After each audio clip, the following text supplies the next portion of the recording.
कुल रंग दे ली जा।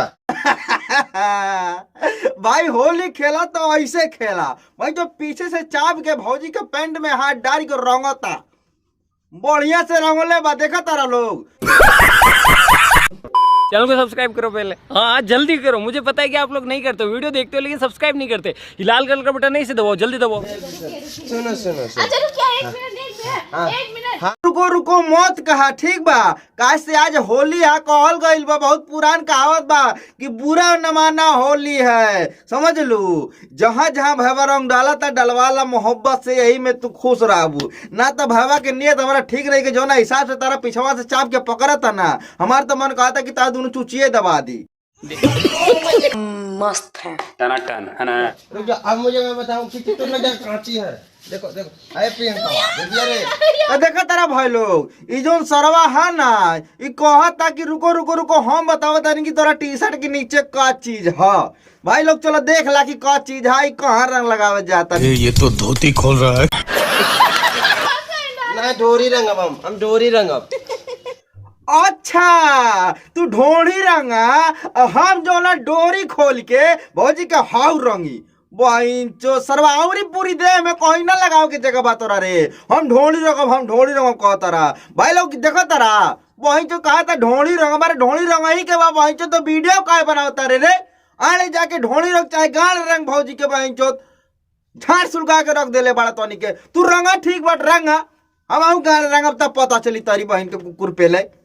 डोरी रंगब जी जा जी तनी हल्के और अच्छा ए भैया लोग देखो तारा वही जो ढोली में रंग लगावता, टी-शर्टिया उघार के ढोली भौजी के एकदम झक्कास लगता और कहता का कि हम ढोली रंगब। अरे अब कौन ढोली बाकी बा वही जो रंगे के।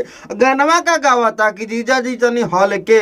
हम कहता नहीं भाई कि गणिया मरवाला चला पिछवाड़े चल के।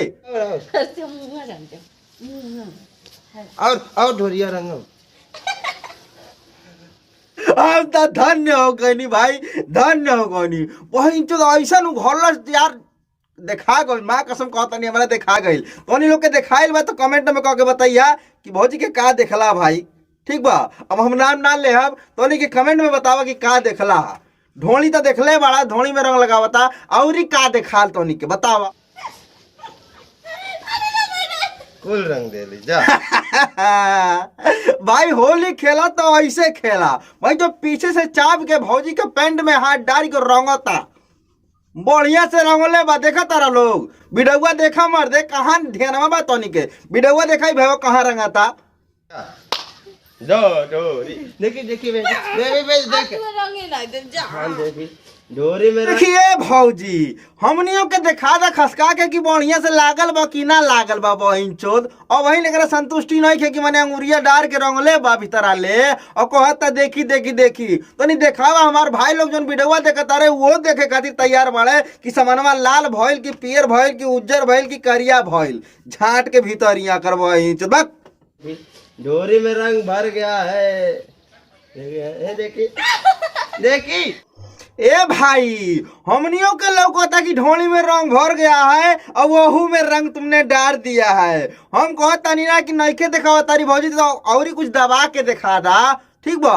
भौजी के चुचिया तनी दबा के दिखावा कि मैंने दबाव देती है कि ना दबाव देती है। होली है।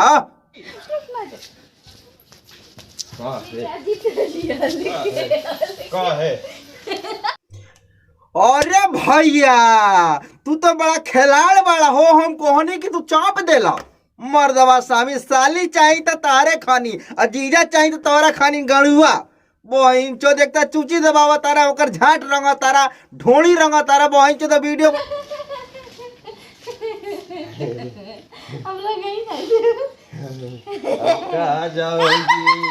तो देखा तारा भाई लोग रंग लगावे के बहाने इस सरवा कहाँ कहाँ हाथ डल्ला सब का करे जाता है। बार बार ओकर भौजी के चुचिए दबा के ओकरा हे पे बैठता। हम रहती वही जगहिया पे ना तो माँ लड़वा खोल के पेल देती, पीछवा सरवा हक देता कर बहिन चोदो। हद कह दिले बा सरवा होली खेलता हो, होली खेलता। हमरा तो बुझाता कर बहिन चोदो पेले के मूड बनावता। तुम्हारा डोरी रंगाएगा मम्मी देखो ऐसा हा कि चाहे तुको ढोढ़ी रंगा, चाहे चोली रंगा, चाहे गांड रंगा, चाहे हमार लाड़ रंगा, ठीक बा भाई। तो तुम्हार लाड़ खड़ा कर देले बड़ा, कहो तनी कि अगर कुछ करे के बा त कान्हवा पे ला देला पीछवा से और ले जाके सरवा फटक के पेल दे हमनी के। अब झाट मत जराओ, ठीक बा भाई। तो जाके पेल, हम जातनी हिलावे। तो ये अच्छा चल पिए है ना, हम पिए है ना। और मैं चाय लेके चला चाय। हाँ तब भाई लोग आज की वीडियो करता नहीं है खत्म। अगर वीडियो को झाड़ भर भी अच्छा लगा हो तो चैनल को सब्सक्राइब करिए, वीडियो को लाइक करिए, शेयर जरूर करिए, ठीक बा।